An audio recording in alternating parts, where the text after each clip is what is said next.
Halo teman-teman semua. Halo, Halo, Kalian apa kabar guys? kabar baik, luar kabar biasa. baik.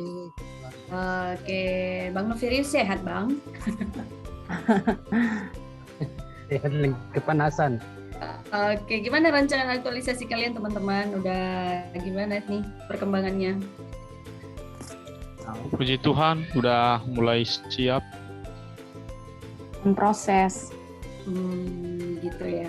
Mantap lah kalau kayak gitu. Bang Niko, dari Bang Niko nggak fokus tuh. Ngapain sih Bang? Iya nih Bang Niko, tahap tengok-tengoknya ya kan. Iya ini teman-teman, aku barusan nonton Sibuk sendiri, Bang. video hoax. Coba aku putarin ya buat teman-teman ya. Wah mantap, Oke lah, keren itu oke. Bang. Oke, boleh. Oke bang.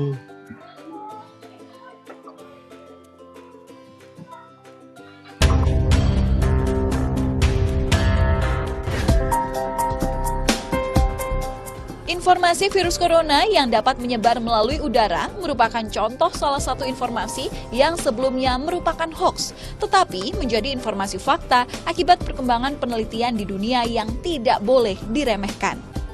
Namun selain itu, masih beredar banyak sekali berita bohong di media sosial yang bisa menimbulkan kekhawatiran di masyarakat seputar COVID-19. Salah satu contohnya beredar postingan di media sosial dan pesan berantai yang memuat peta zonasi penyebaran COVID-19.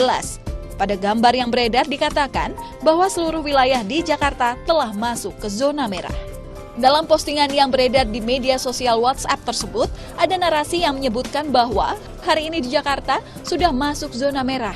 Hati-hati ya, jangan keluar rumah kalau nggak perlu. Fakta Itu dia kawan-kawan video-video hoaxnya. Banyak sih video-video hoax yang sekarang di medsos.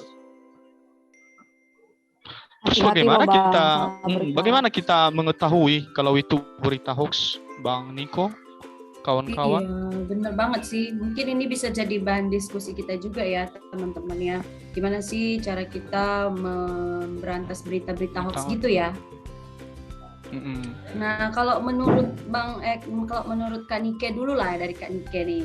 Gimana nih Kak, Oke. menurut Kakak memberantas atau menangkal berita-berita hoax ini nih? Oke, kalau menurut aku ya,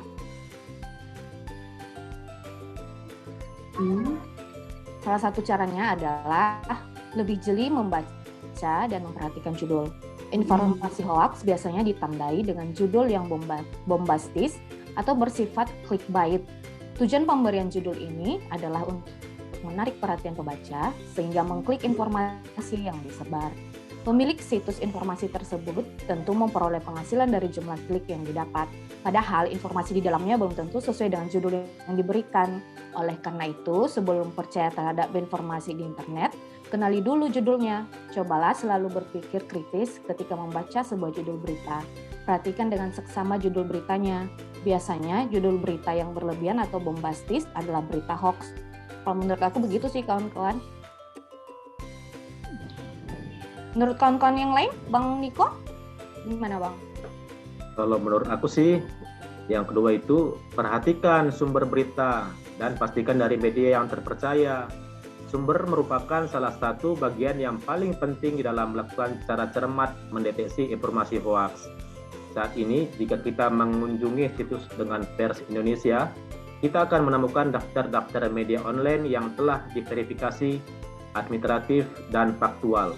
Terverifikasi administratif artinya media yang bersangkutan memiliki visi dan misi ala institusi yang jelas serta kontak yang dapat dihubungi.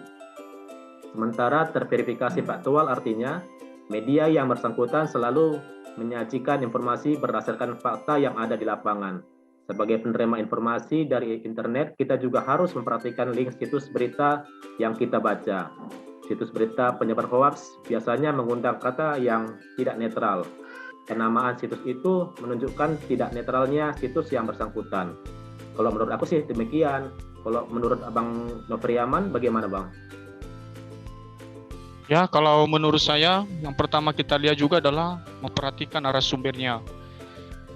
Kenapa? Karena narasumber juga menjadi pertimbangan yang besar untuk mempercayai sebuah informasi. Biasanya informasi hoax tidak menyebutkan nama narasumber atau membuat narasumber fiktif.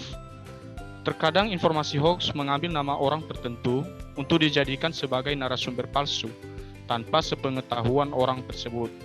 Oleh karena itu, kita harus mencari berita yang sama di situs lainnya untuk membuat perbandingan. Begitu menurut saya.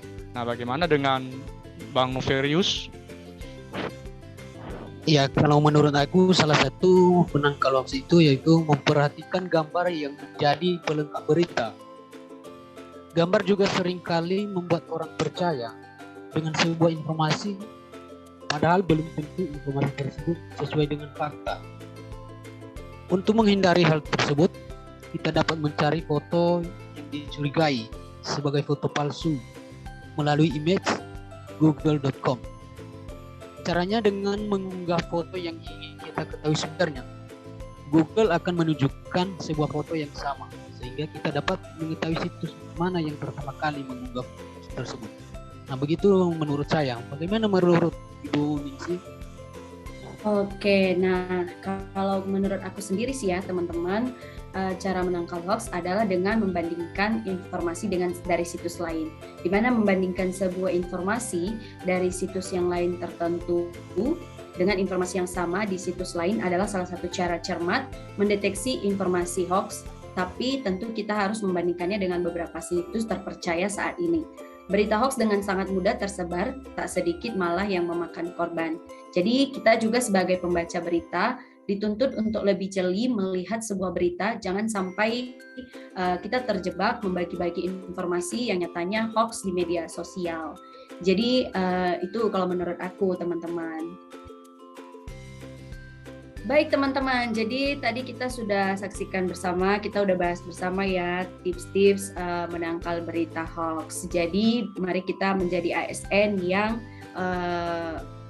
profesional ya di bidangnya kita, dan juga pastinya kita menghentikan berita-berita hoax dimulai dari kita. Jadi kesimpulan dari pembahasan kita di sore hari ini yaitu mari tangkal berita hoax dari sekarang.